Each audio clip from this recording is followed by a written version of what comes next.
how will the Q4 earnings season shape up? Remember, we kickstart earnings in full earnest this week.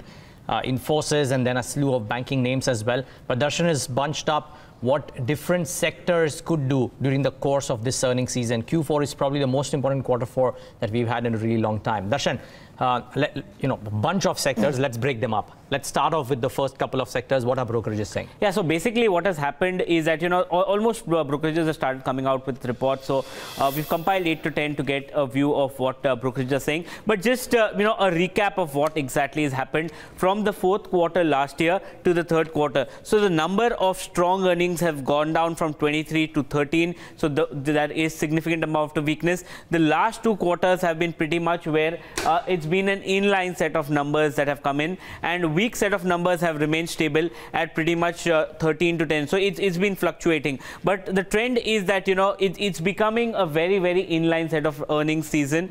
And that is what analysts also expect. They don't expect it to be a bad quarter. They believe that the demonetization base has come off. GST impact will be now taken care of. And so probably it will be an inline to slightly better quarter this time around overall. So let's take a look at some of the sectors first. Let's talk about the consumer and FMCG sector. Basically, margins may expand for some of the companies, especially companies like Nestle, USL and Colgate. So that is what analysts are clearly betting on. And the base effect may be waning, which will be impacting companies like Marico, Godrej as well as Dabur, because they believe that the margins, they believe that these companies will report a slowdown this time around. The two most watched companies in the FMCG and consumer space will be Titan as well as Jubilant FoodWorks. So these are the most watched companies. They believe these two companies will be able to post the strongest set of numbers. Moving on to autos, what are we expecting to autos? First of all, rural demand is something that is picking up, and that is why the bets will always come out on the two-wheelers as well as the tractor demand. If you see the numbers that came out, volume numbers that came out from Escorts as well as M&M, they were extremely strong. So rural demand will definitely play on. And on the three-wheeler side, if you see the monthly sales numbers, they have been extremely strong. So Hero came out with a 7 lakh plus monthly sales number. So Hero is expected to do extremely well. Bajaj, they're betting on the three-wheelers, not the two-wheelers mainly. For Royal Enfield, the capacity ramp-up is something that will help. And for TVS, it's the premiumization. Low base has been, low base due to demonetization is clearly been seen. JLR's numbers may hurt Tata Motors this time around. It's been a marked underperformer and JLR has not been performing for them. Maruti may report a steady set of numbers this time around. So this is what we are expecting from the first two sectors. What about IT? What about financials? Those are the heavyweight sectors. Yeah, so financials is something that everyone will watch out for. First of all, overall, just a broad view, CV financials and home loan firms will give out strong set of numbers this time around.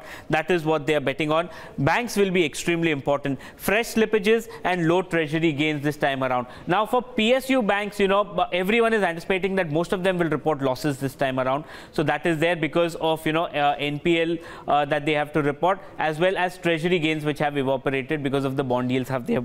Apart from it, in the private sector banks, they expect strong set of numbers, except for the two problem childs, that is ICICI Bank and Axis Bank. They expect weak set of numbers from there. But the others, the HDFC Bank, Kotak, IndusInd, Yes Bank, they expect the fairly decent set of numbers that could probably come in.